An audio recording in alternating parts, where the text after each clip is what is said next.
everyone, Libby here. Today I'm going to show you what apps I have on my phone. I hope you can see that okay, there's not too much glare. The main app I use on my phone, besides the phone and the camera, would probably be Instagram.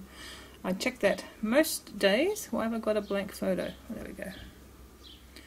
Don't know why it's coming up blank there. So yes, that'll be the app I use the most.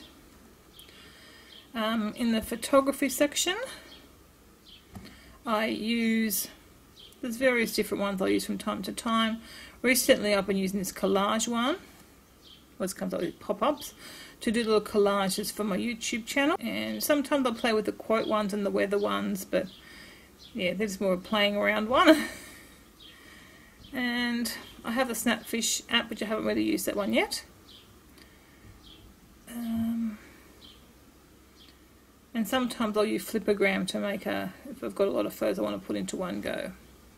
In travel, I have TripIt, which I love as the app and as the online program.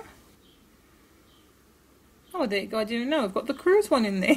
I didn't realise I'd put that in. So there you go. I do really love this. When we did a UK trip, this is really, really good to use. And the best thing about it is you don't have to have internet access to download, just to see what you're doing. It stays in the phone.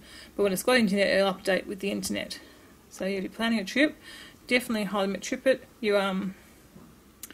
I do most of it on the main computer, and then I'll use the app when I'm out and about. If you're going to Disney World or Disneyland, this Walt Disney World Lines is amazing. I don't know what I've got in it at the minute because I might not have a current membership. Yeah, I require a subscription at the minute, but it's fantastic. Definitely highly recommend it. Oh, it's like $10 or something ridiculously cheap for how helpful it is if you're planning a trip. Urban Spoon I've used, but not very much. And I use maps obviously out and about. And Happy Cow finds restaurants that are vegetarian near where you are. Evernote, I don't use it a lot on my phone, but obviously I can access it and I use it on my main computer a lot. TimeHop would be my other very favourite app here, which when this is Instagram, I check these every day, and I love just taking a little stroll down memory lane, seeing what I did a year ago, and this one 2 years ago, and it shares blog posts that I did. I really love TimeHop. It's a really fun app. And the other ones that I go to regularly on here are the weather apps, probably daily. I go to the weather apps. This Weather AU is probably the one I look at most, or look at first. Tells me my local weather. And then you can see the weather forecast. And then the rain radar is really good as well. Especially the storms we had last week. It was a really great way to track the storms. Oh, it looks like we're going to get some. They did predict a thunderstorm. Looks like one's coming. You can go back out a bit further and see. Yeah, so they're the two weather apps I'll check. And then sometimes if I'm not convinced that this one's right, I'll go and check this one, weather. Sometimes they'll also say the same thing, and sometimes they don't. And then Oz Weather's the other one. This one does do humidity too, which I find quite helpful. But I am a little bit of a weather app addict. I will give you that. Okay, Argus is a great fitness one. I haven't used it of late. Yeah, so sometimes I'll do photos in here. It does the weather. You can write in walk. So this day I did a walk. And yoga. So this is probably about a week ago. So if you asked your a fitness app, it's a really good one. I really like how you can take photos of your food and you can easily add your exercise in, and it tracks the weather as well too. So, and I think you can do sleep. You can do all sorts of stuff in it. It's a really, really good general fitness app. I love it. What else have we got that I use in here? Soundhound. Sometimes when you're out and about, you hear a good song and you want to know what it is. Yeah, so that's the previous ones that I'd recorded. Actually, I want to get that Christmas album. I heard a bit of it. So if I hear them when I'm out and about, I'll do Soundhound, and then I can look them up later on. Here is the IMDb, same as I would use on my phone, same as I would use on my computer. Don't watch YouTube on my phone at all, but okay. What else have we got here that I use? In health and fitness, I used to use a dog walk program until I got Argus. They kind of do the same thing. And I've got Fitbit, but I haven't worn my Fitbit for a while. Oh, the period tracker. That's a really good one.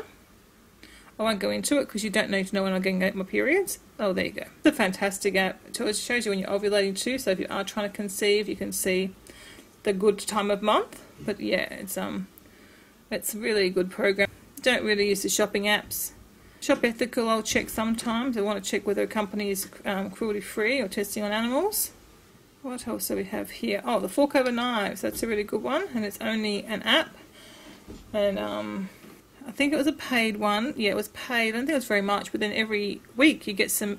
They add new recipes, so they're always adding new recipes. So they've got one new one in there.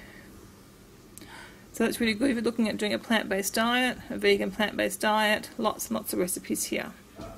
Well, I know there's one on the screen that I love. Oh yes, Find Friends. I love Find My Friends. That is too fun. Yeah, so I love Find My Friend. It obviously zooms in quite detailed to like down to the where you are on a street. I don't want to obviously do that with the family. Kevin's at work and the girls and I are at home. And Project Life, I've started playing around with that. I think I've done one layout. But I think if you were doing Project Life, it would be a really good idea. And I probably could do more with this. I just need to sit and play more with it. Okay, is there anything else here I use? The Iditarod, when the Iditarod's on. In March, I will use this tab if I'm out and about and I need to keep track on where someone is. Might not be set up at the minute, but yeah, you can see the live tracker, see the standings, get little videos, things like that. So I'll use that one in March when the Iditarod's on. And the fire one I have here too. I think it's a good one to find fires. Particularly, oh my gosh, I had no idea there was so many fires in New South Wales at the minute. I'm thinking they're not bad fires. That's interesting. I didn't know that. But if there is a fire, particularly if I've got to drive to Sydney, I can check and make sure there's no fires between where I am and Sydney. There's one out. There's the road we take to Sydney, but there's one out there at the minute. So again, when you know there are fires around, it's a good little app to have. I don't think I use anything on this last screen at all. So that is it. I know I've got Kindle here. I've never read a book on here. So anyway, I hope you enjoyed that. They are a little rundown of my favourite apps. Definitely the ones I can't live without, but besides the phone, the camera and messages, and I do use a calendar quite a bit here too. Instagram, Time Hop, and the weather. that would be my like. If they went away, I would be in so much trouble. I would be, yeah, heartbroken. So, anyway, let me know some of your favourite apps below, particularly if it's one that I haven't got here. I'm not really into apps. I mean, there's not that many here. I don't spend a lot of time on my phone, but hopefully you might have picked up one or two that you don't have that are of value. Anyway, as I said, let me know any of your favourite apps that you think I might be interested in, and I'll talk to you again very soon. Goodbye.